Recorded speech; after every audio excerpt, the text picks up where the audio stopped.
يطوي سنين وقلوبي تتكسر ما بين زين وشين، والليل والنهار العمر يطوي سنين وقلوبي تتكسر،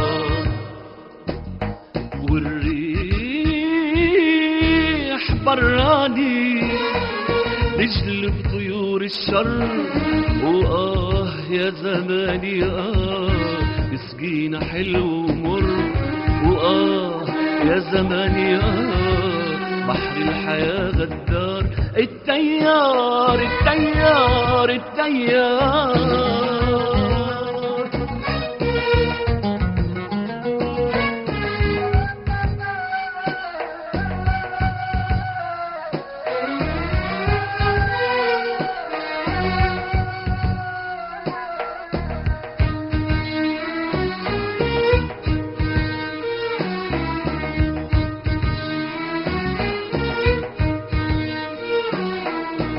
لما يطيح الضنا في غاية الأشرار يتكدروا الولدين بإيد الزواج نار، لما يطيح الضنا في غاية الأشرار يتكدروا الولدين بإيد الزواج نار، والندم ما يفيد الندم ما يفيد الندم معلي جرفهم التيار، معلي جرفهم التيار، والندم ما يفيد الندم ما يفيد الندم معلي جرفهم التيار، معلي جرفهم التيار.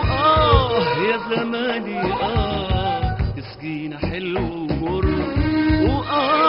يا زماني بحر الحياة غدار، التيار التيار التيار.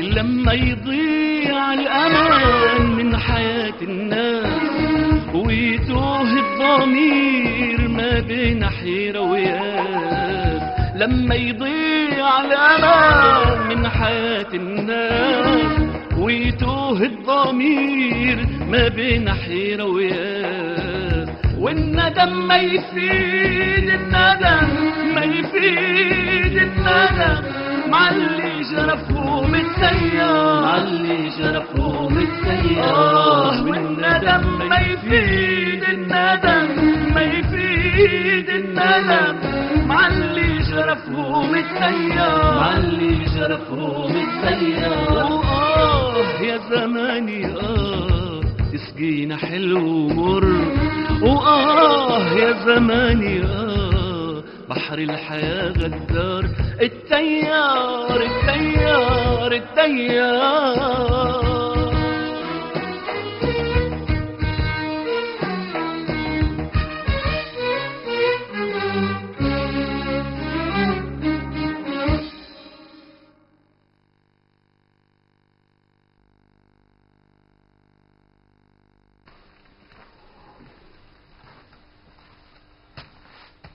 لو سمحتي ماجدة وين؟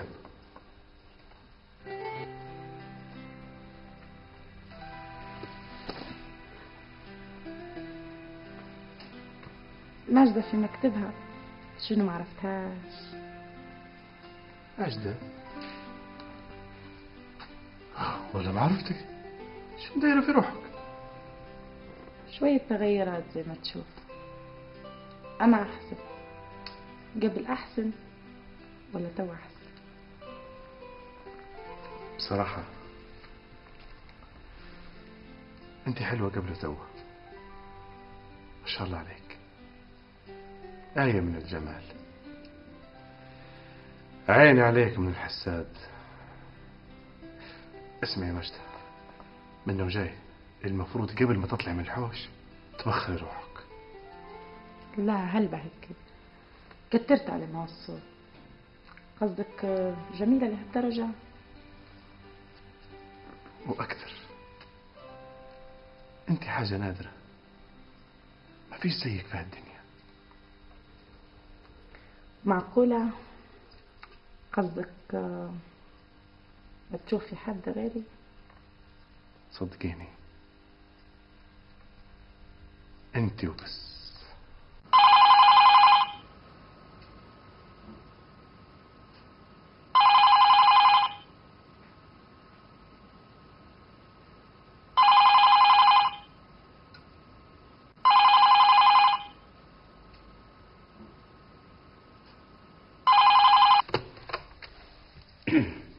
ايوه، اهلا يا ماجد. لا، ما عندي حد. تعال تفضل. ماشي.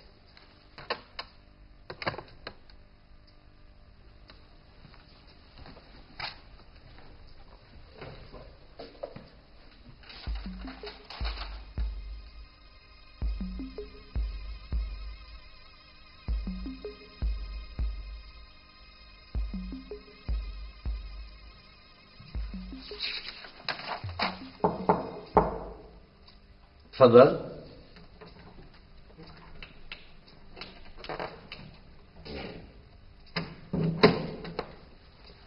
السلام عليكم.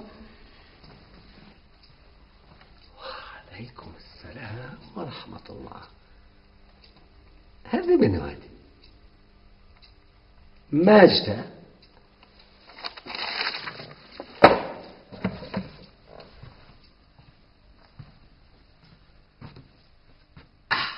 أما الصح عليك، هيك ما يقدر يعرفك حد.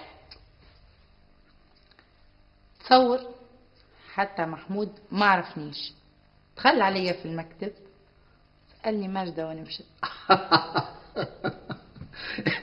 يحسبك واحدة تانية. يا شرك ذكاء عندها. لا مش هيك وبس، طاح فيا كلام معسل يلين لحجر. مسكين، مش منا، لأن منعمي فيك. قول غارق لشوشته زي ما يقولوا. لكن تعرف يا إبراهيم، مرات الراجل يصعب عليا. كيف؟ نعم، شو قلتي؟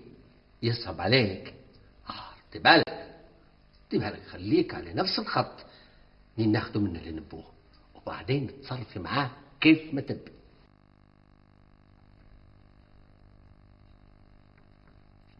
السلام عليكم. وعليكم السلام ورحمة الله. كيف حالك يا أبوي اليوم؟ الحمد لله نحمده ونشكره. شو رأيك تطلع معنا نتدهروا شوية جميع؟ يا ودي شنو نقول لك، ما عنديش نية في الطلوع. أصل أنتم وخلوني أنا مستريح. شنو تحس في حاجة؟ لا والله الحمد لله ما في شيء. مرخيك هيك مهبي وشد كان غير دارك، وحتى قلنا لك اطلع معنا ما تبيش. والله يا يوسف ودي شنو نقول لك، أنا حكاية الحلمة هذه محيرتني ومانيش فاهمها. ان شاء الله الحلمة اللي حكيتها هي حميدة. هي بداتها. وما زلت داير منها انت اهمية. الحلم هذا يجي لي كل انسان يا ابوي، والمفروض تنساه. باهي شو رايك تغير سيرك في الدار الثانية، بالك غادي ترتاح اكثر. لا لا لا لا لا. خلوني في الورق هنا مستريح. وانت خد حميدة وخد طارق، امشي الدهور بيهم، وفي طريقك بالمرة اختمني على اختك شوفها. لا يا ابوي لا، ما دام انت ما تبيش تطلع حتى احنا ما نبوش.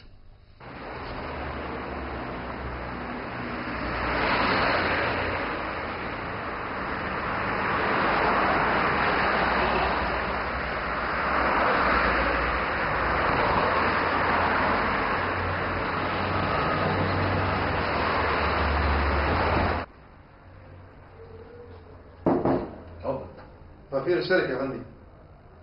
خليه يدخل. حاضر.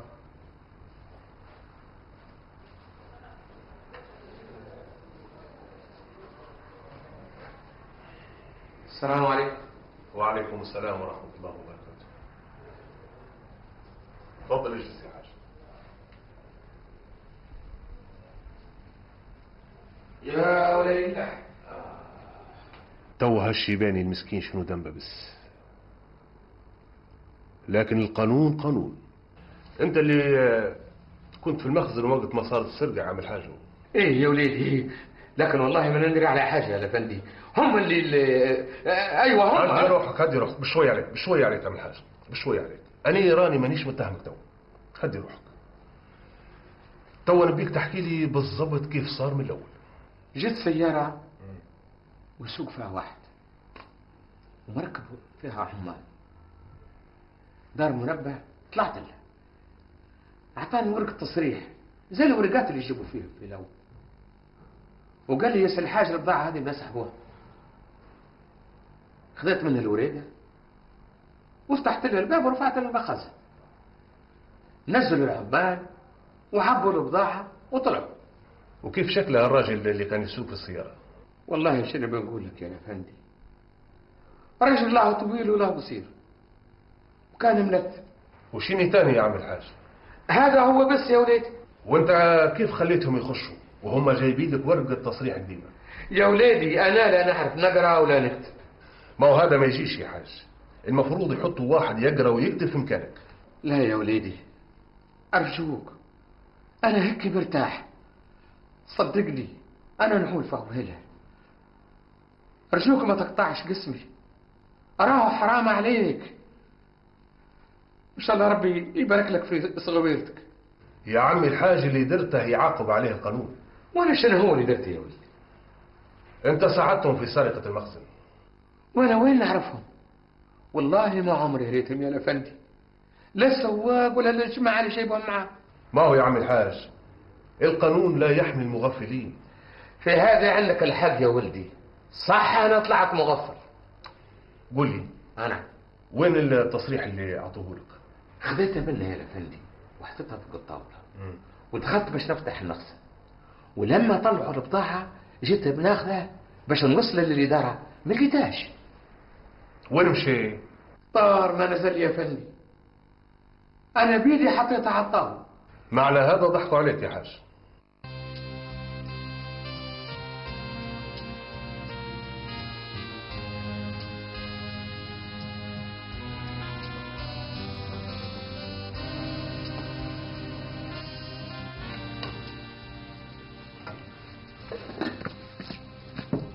ماما أنا جعانة. حاضر، قريبي روح بوك وتغدي معاه. لكن بابا ديما يعطل علينا وانا جعانة قلبه. باي بري كملي واجبك وتو نجيب لك غداك لعندك. يلا. لا.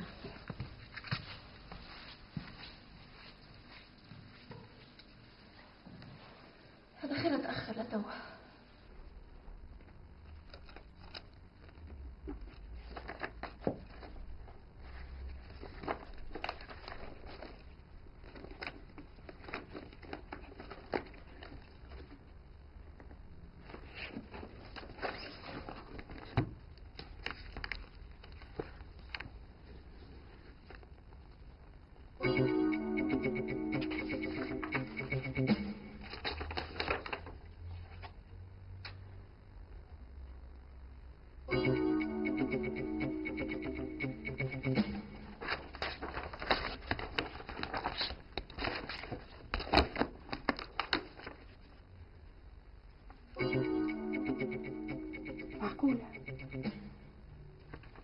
معقولة يا إبراهيم دير هيك؟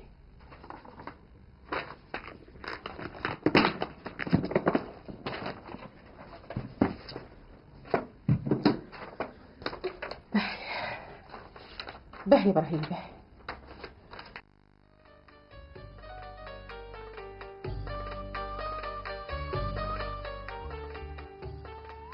لا حول الله، وعلاش تعبوا فيه؟ هذا راجل كبير في السن وما اعتقدش لي علاقة بهالأشياء. ما هو يا أستاذ محمد، التحقيق لازم يشمل الكل، وخاصة اللي له علاقة بالمخازن زي الغفير ومحمود وغيرهم.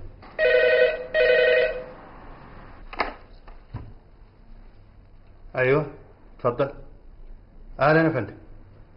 نعم يا فندم، الحاج هذا راهو راجل كبير وما اعتقدش لي علاقة نعم. لا لا لا لا لا يا فندم، اللي تشوفه انت تمثل القانون في الحالة هذه، واي واحد تبيه يجيك. نعم، حتى انا مستعد نجيكم، المهم توصلوا للفاعل الحقيقي يا فندي. حاضر حاضر. طيب يا سيدي، مع السلامة. نعم محمود. حاضر حاضر يا فندم، تحياتي، مع السلامة. خير الغفير؟ طالبين عن النيابة. لا حول ولا قوة إلا بالله. شن قال على محمود؟ محمود حتى هو طالبين عن النيابة. مالا بالله بالمناسبة باش تمر عليه تخليه يمشي له.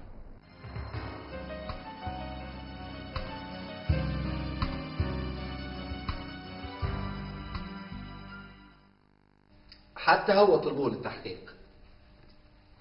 لا من غير ما توصي، هو عارف شغله كويس. ايه هو مش انا، ما هو اصلا بعيد عن الشبهه. ايوه هوك ابراهيم خادمها كويس. لا الغفير حولوه للنيابه. شو بندير له؟ من قال له ما يقراش. والله يدوموا صاحبهم. ايه ماشي الحال. لا انا مانيش مروح.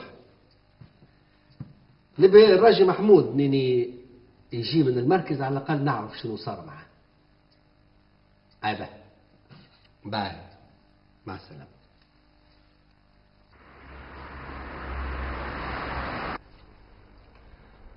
بس هذه تعتبر جريمة سرقة يا محمود، صح وإلا لا؟ أكيد. قول لي التصريح اللي طلعوا به البضاعة وين لقوه بالضبط؟ مش عارف. ما يكونش خذوه من عندكم؟ وكيف بياخذوه؟ احنا اصلا عندنا نظام اسمه نظام الحفظ، ولا يمكن تلقى اي ورقه او مستند ملوح. امال كيف تحصلوا عليه؟ ما يكونش واحد من جماعتك اللي يخدموا معاكم؟ والله بصراحه ما اعتقدش، لانهم كلهم ناس معروفين وثيقه. الثقه مرات هي اللي تخرب كل شيء. عندك حق. شنو رايك في الغفير؟ والله اكيد ماليش علاقه. شنو اللي يخليك متاكد؟ والله لانه شيباني كبير، وبعدين في هالعمر مستحيل يفكر في السرقه، وفي حاجه تانية يعتبر جديد لان احنا كيف معينينه. عندك شك في حد معين؟ لا لان الحكايه صارت في وقت ما في حد، والجماعه كلهم ما فيهم شك، يخدموا ويروحوا. لكن منين جاهم التصريح؟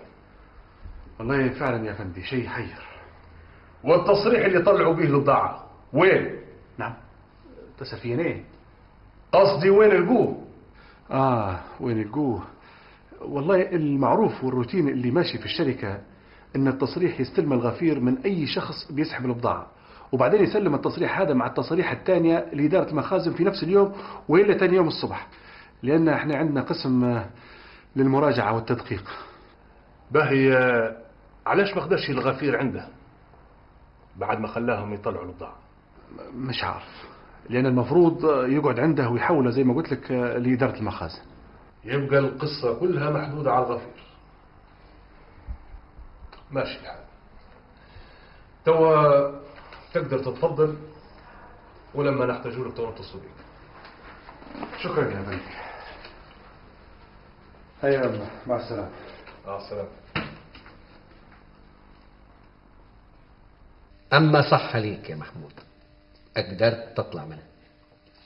البركة فيك أنت يا سيد إبراهيم، لأنك أنت اللي وريتني شنو نقول. قول لي، ما حسيتش من الضابط اللي حقق معاك أنه شك فيك؟ أبدا، أصلا كل سؤال منه يجاوب له جواب مني على طول، ما خلتلش فرصة يشك فيه بكل. ممتاز. اسمع، أخوك لطفي قال يبي نصيبه من حق البضاعة، فشنو رأيك الليلة نمشوا نهدروا بحداه وكل حد ياخذ نصيبه؟ باهي اللي تشوفه. ملانين نتصل بلطفي ونقول له. مع هذا أستاذ إبراهيم أنا وجعني الراجل مسكين ضحية. أي الراجل؟ قصدك الغفير.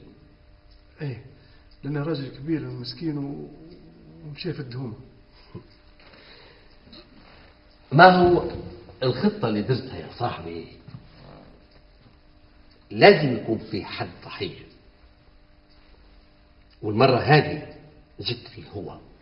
الله غالب، حظه هيك. وبعدين الجهل مصيبة زي ما يقولوا. يلا، وانت شنو دخلك فيه؟ لا هو ابوك ولا هو عمك. انساه يا اخويا محمود، وفكر في اللي بتاخذ الليلة.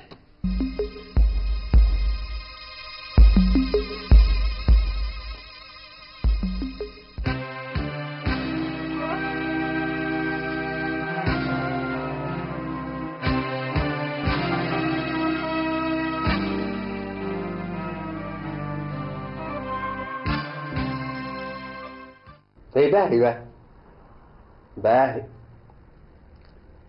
يا راجل في الحوش هنا مش في المكتب.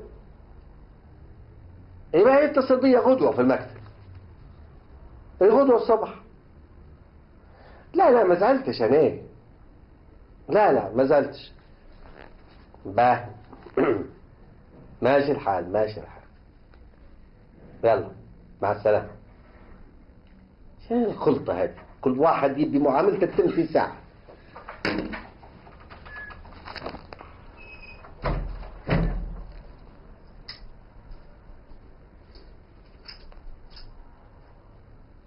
لا بأس، خيرك. لا سلام لا كلام. لا بأس، خيرك زعلان.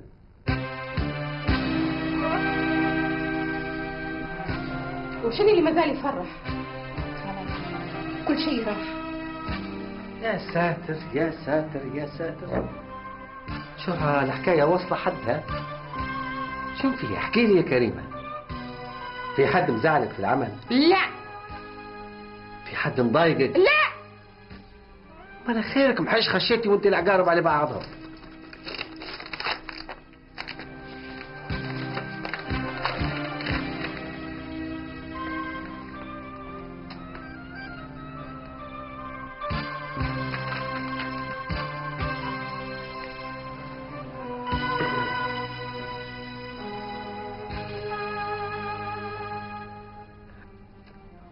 وهذه امتى جاتك؟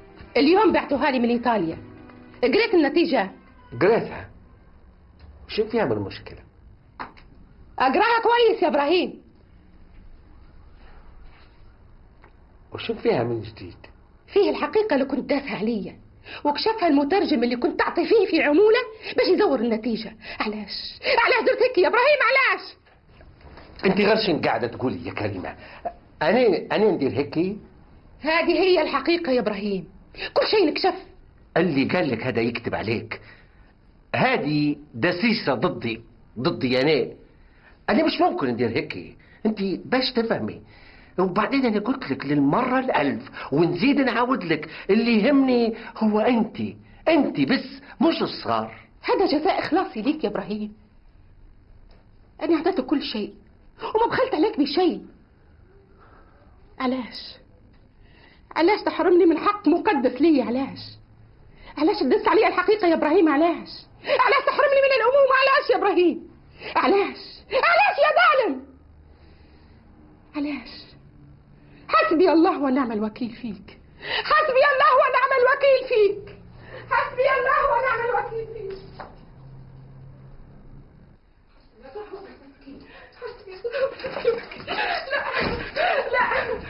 لا يا ربي، علاش هيك يا ربي؟ علاش انا من دون الناس؟ علاش نطلع من العقرب النفسية؟ خيانة من العقرب النفسية يا ربي. لا تعبت يا ربي، عييت انا. طلقني يا ابراهيم، طلقني. لا يا كريمة، لا يا كريمة، اهدي يا كريمة، يا كريمة اهدي يا كريمة. لا كريمة، لا اهدي يا كريمة. قلبي انكسر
الحياة بدلت عالجمر،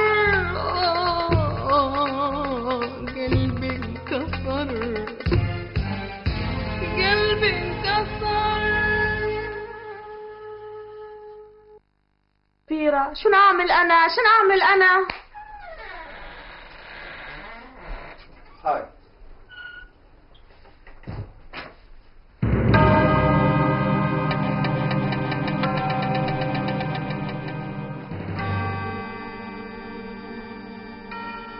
في حاجة؟ في مشكلة مريم؟ أنت مجنون بدري، أنت مجرم، صفقات مخدرات، يعني إعدام، يعني حبس. أنا لازم أنهي حياتي معاك. Shut up!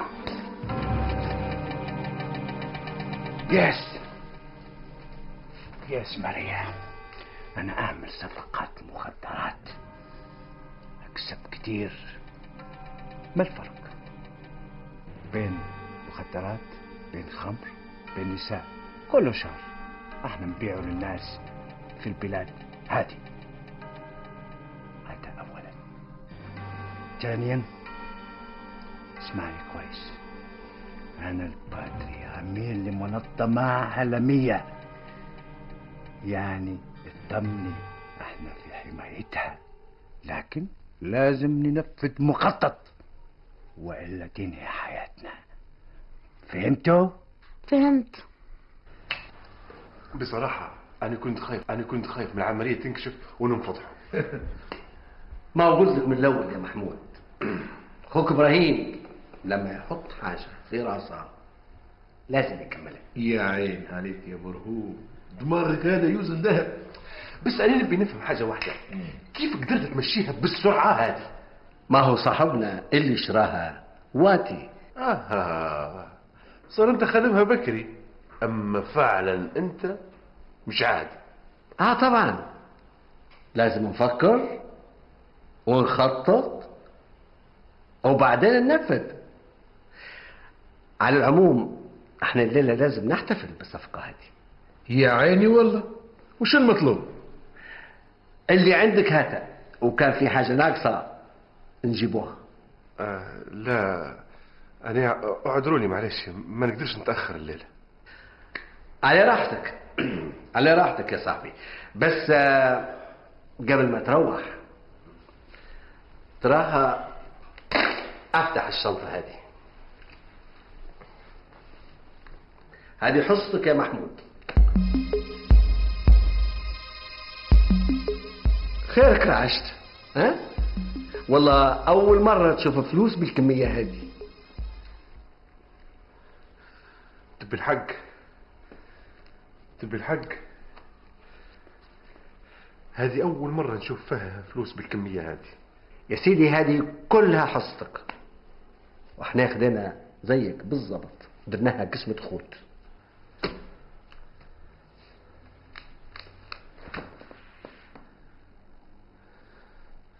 ما قلتليش بتدير بيهم يا محمود؟ راك تدير بيهم مشروع من ورانا. لا يا أستاذ إبراهيم، لا. أنا مفكر بنشري سيارة جديدة، بنبيع الحوش، بنشري فيلا. باهي والله، تبي روحك تنكشف ونمشي كلنا على بجرتك. لا أنا عندي فكرة. قول يا ابو الدماغ مشعشع ديما، يا صاحب المشاريع زي اللوز. قول.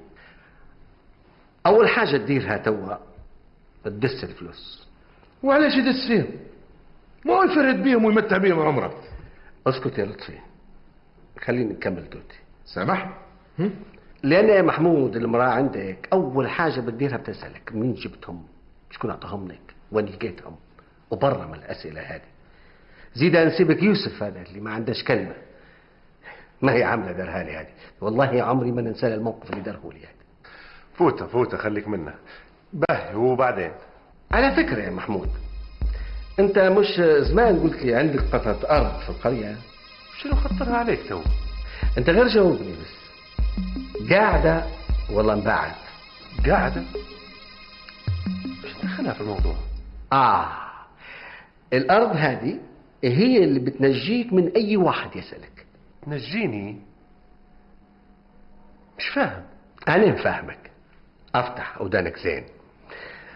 من غدوة تحكي للمرأة وتفهمها بأنك تبي تبيع الأرض وأنك أنت معاش محتاج لها، وبثمنها تشتري سيارة وبتدير فيلا وبتشري لها ذهب لها هي. وبعد ما تقتنع دير روحك خديت إجازة يوم باش تتمم إجراءات البيع. بعدها الأمور تصبح عادية، وحتى لو طلعت الفلوس وشريت أي شيء ما في حد بيسألك. فهمت توا؟ ما تقوليش منين نجيب فيها الأفكار. أنت صاحب دماغ مش عادي بصراحة. فكرة جهنمية. شو رأيك يا محمود؟ هذا اللي بيصير. أما تعرف كيف يا لطفي؟ خلي الفلوس عندك وتو نجيك. حاضر، تدلل في الحفظ والصون. ايوه تفضل. منو؟ علاء. كيف حالك يا علاء؟ كويس. انا الحمد لله. انا في الشارع. ضروري هو. خلاص سبقني على المكتب تو نجي. مع السلامة.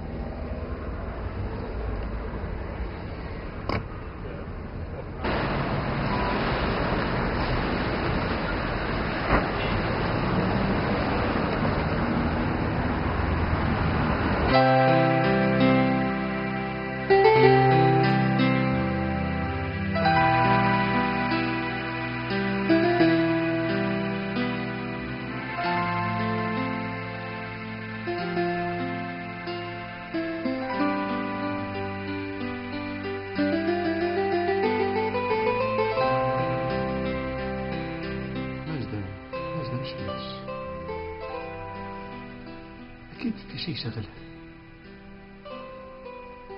أكيد في شيء خلاها هيك.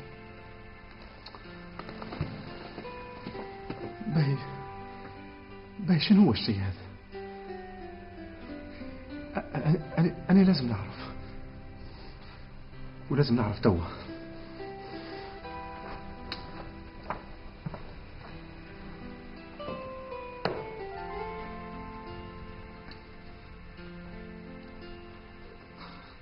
غير وين ماشية؟ ولحد وين وصلتي؟ أهلا محمود. يا لا لا لا لا لا، أكيد في حاجة مش طبيعية. ما في شيء، ما في شيء محمود. كيف ما في شيء؟ قوليها للي ما يعرفكش. يا ماجد،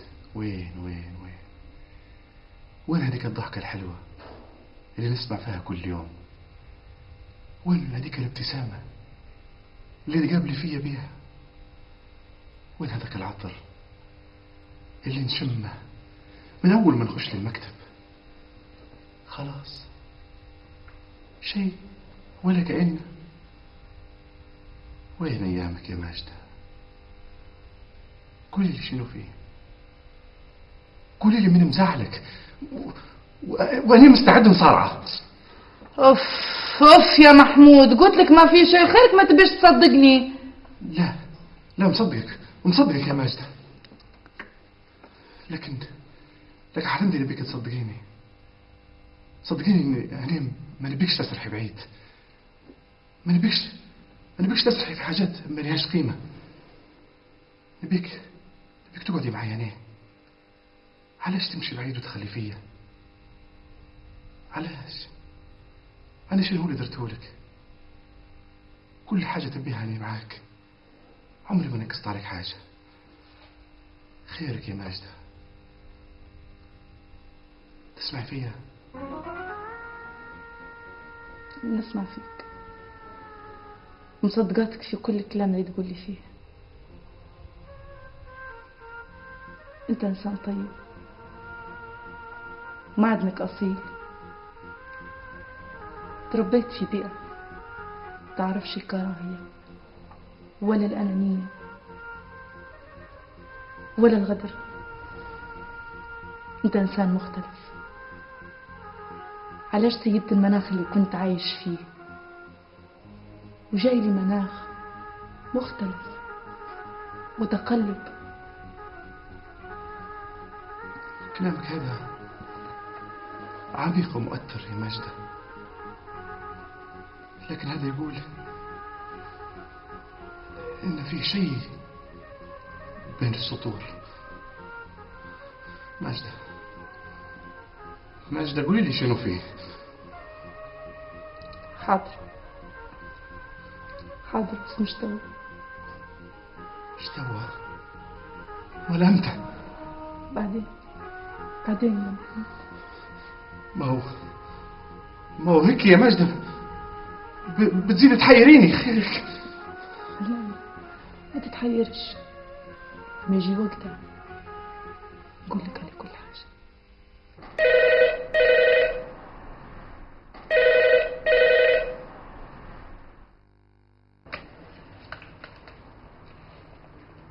نعم.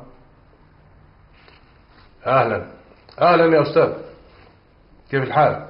الحمد لله يا فندي. هي ماشية والحمد لله. قول لي يا فندي، بالله كيف صار في موضوع الغفير؟ الموضوع ما زال ما انتهاش. باهي ممكن يفرجوا عليه لغاية ما يلقوا دليل؟ ممكن، لكن هذا مش عندنا، عند المحكمة. هي تقدروا تمشوا وتشوفوا وكيل النيابة المختص وتتفاهموا معاه. باهي. وانت علاش طالب للإفراج؟ خلي القضية تاخذ مجراها، وكان طلع ماليش علاقة تو يطلع. والله يجي اقول لك، هو جاني حالة يا فندي. هذا رجل كبير ورجل أمي مسكين، والله غالب عليه ما يعرفش الأمور هذه. ممكن ما درهاش يا أستاذ، لكن يعتبر في نظر القانون متهم بالإهمال في عمله. والله المسكين هذا رجل كبير وما يعرف الأمور هذه بكل يا فندي. بالنسبة لنا احنا الموضوع حولناه للنيابة، يعني ما عادش لي به أي علاقة. ماشي يا سيدي، بارك الله فيك. مع السلامة. مع السلامة.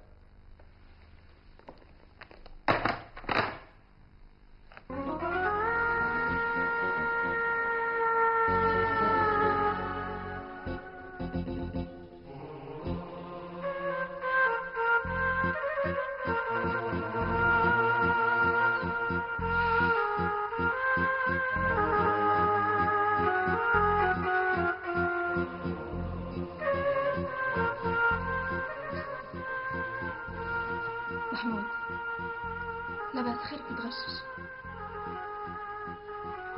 هذا ما فيه شيء صراحة، فيه شيء. مال خيرك؟ أخذ شيء شوية تعب. جيبك تستعصير. لا ما فيش داعي. باين ديلك قهوة؟ لا ما نبي شيء، خلينا في حالي، عمل معروف. غريبة، طلعت من الحوش بشكل ووليت شكل تاني. ايه علينا يا سعاد، قلنا ما نبي شيء، ممكن تخليني في حالي؟ خلص علي راحتك، غير ما تزعلش بس.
غير شنو وصلك للحالة هذه بس؟ علاش هذا كله؟ على خاطر الأطفال. كنت عايشة فوق الريح، سافري تلبسي، ما ناقصك شيء. يا خسارتك يا خسارتك. الله غالب، أنا درت اللي عليا وما قصرت معها في شيء. نبي قهوة يا لطفي. وبخيرك مستعجل، ريح بالك شوية. حاضر من عيوني. ما قلتليش الأخبار؟ أي أخبار؟ أخبارك أنت والبرنامج اللي في راسك. البرنامج خليه في وقته، أما بالنسبة لأخباري الخاصة عندي المرأة تابعنا. لا بأس عليه، خير. من ساعة ما وصلتها نتائج التحاليل اللي دارتها في إيطاليا وهي عايشة في دوامة، حتى الخدمة ما تمشي لها إلا بالسيف. وآخر شيء مستشفى الأمراض النفسية. قصدك تقول ما فيش أمل؟ هذا اللي شايف النتيجة. لا حول ولا قوة إلا بالله. يا سيدي الله غالب، الحاجة زي هذه مش في ايد الإنسان.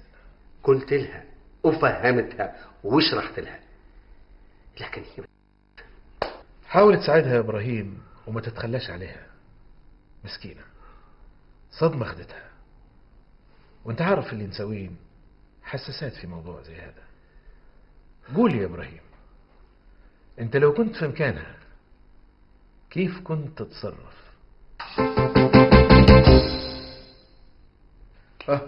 عن يدك، نسيت القهوة. ما كنت ندير شيء ولا نقدر ندير شيء، لأن الحقيقة ما فيش حد يعرفها إلا أنا بس. أنا المفروض كنت نكون في مكانها، مش هي تدفع ثمن حبها للأطفال عقلها. أنا السبب في حالتها هذه. لو كنت إنسان وصرحتها بالحقيقة وكنت صادق مع نفسي وقلت لها العيب في أنا وانت سليمة، راهو ما صار لهاش اللي صار. لكن كان ممكن تطلب الطلاق مني وتتزوج رجل آخر ويضيع كل شيء مني، ونلقى نفسي طالع من كل شيء وإيدي على راسي. أيوة، ذاك الوقت كان ممكن أنا نكون في مكانها. أنا قدرت هيك من خوفي لتطير مني ونلقى نفسي من غيرها، وهي طارت منك وقعدت من غيرها.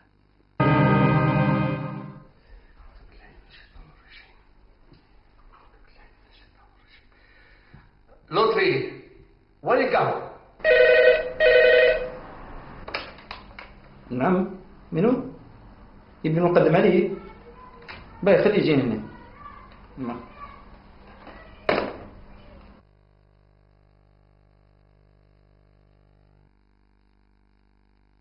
السلام عليكم. وعليكم السلام ورحمة الله. أهلا يا هلا، تفضل. شكرا. كيف الحال باي؟ الحمد لله. كيف ماشية الأمور؟ الحمد لله. ماذا في أخبار جديدة؟ تقدر تقول. السلام عليكم. وعليكم السلام ورحمة الله. كيف حالك يا علاء؟ أهلا بك. كويس الحمد لله. هاي تعال معي المكتب.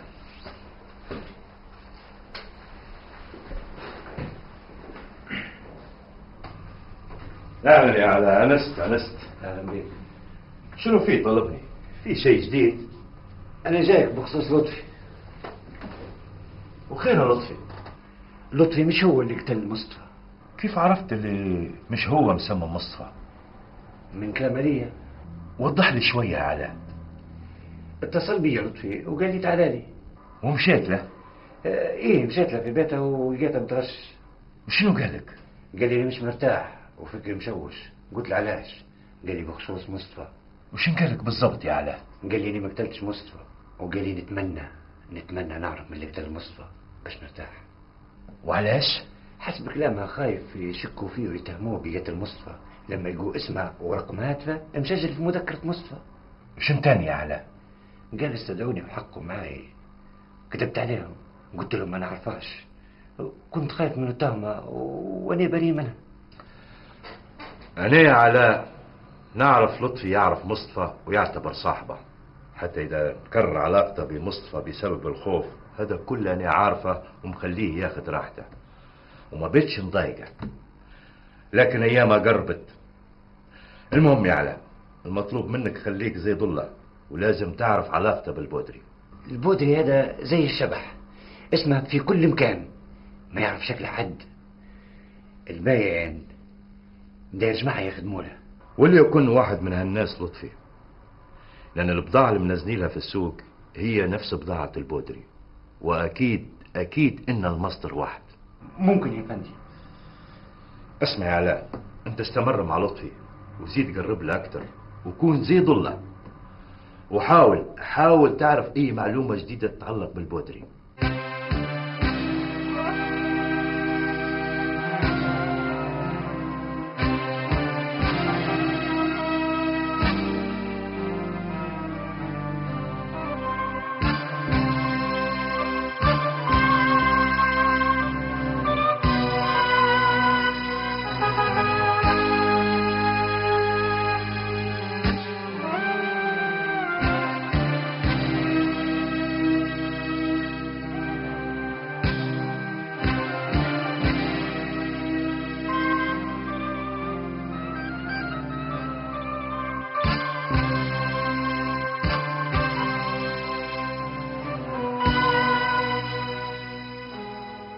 شو بتدير بالحصة اللي خذيتها من العملية يا لطفي؟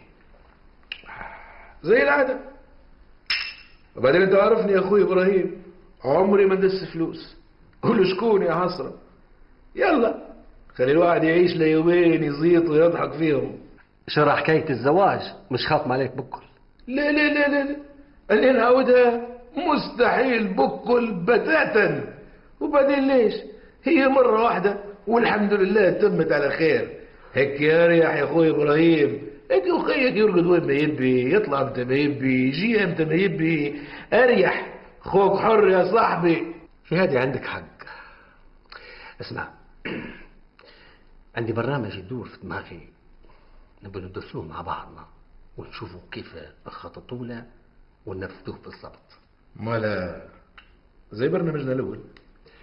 هو مش بعيد عليه، قريب منه. غريب. لغز هذا ولا شنو؟ ما تحاولش معاي لاني مش هنقول لك عليه، ندرسه بروحي قبل وبعدين نطرح عليكم. علينا؟ قصدك حتى محمود معنا؟ اكيد، مش حتى في المرة الأولى شريكنا. مظبوط. خلاص حتى في المرة الثانية شريكنا. قاعد في حجرته مع يوسف يهدرز. امال وين محمود؟ وانت تلقيه اكيد عنده جماعته، وخذ لك من الهدرزه لاخر الليل. معلش خليه يوسع خاطره. وش نضيق له خاطره؟ ما هو طول عمره عايش مستريح وما ناقصه شيء. تعرفي يا حميده يا خيتي، هاليومين مش عارفه نحس فيه متغير. وشو شفتي عليه؟ مش عارفه، مش طايقه يقعد في الحوش، ودوره تلقيه لابسه حوايجه وطالع، ولما نكلمه ينوض فيا. معلش ساعديه شويه وسايسيه. محمود رجل واعي وفاهم، غير عاد ما تكتريش عليه. هو أنا عندي فم ونتكلم، هو كل اللي نقول له فيه وين ماشي وخيرك عطلت. ما هو يا سعاد في رجاله ما يتحملوش الاسئله هذه. ما وصل خبر بيتي اي والله.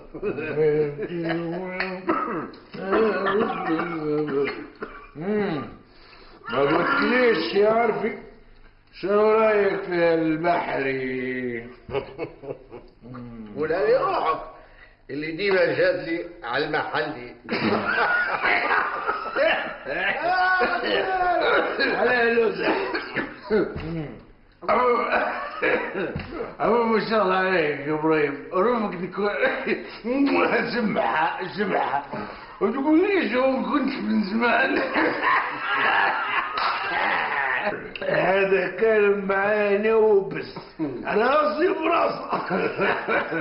صحيح زي ما قال لك يا محمود، بس انا المدير مش هو. وليش اللي قلت ولا حاجه، انت المدير وانت الراس الكبير ولا حاجه. تبي الحق ولا؟ أني مش موافقة على بيعة الأرض. علاش؟ هذه أرض يا محمود، والأرض زي العرض. أنا شو ندرت في عمري؟ شو ندرت في عمري بس؟ مهما تكون النتيجة لازم نتحملها. أنا جاي بخصوص المبلغ الخاص بها في المصرف.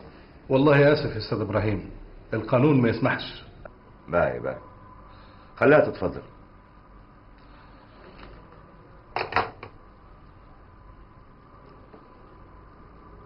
زعما من تكون هذه؟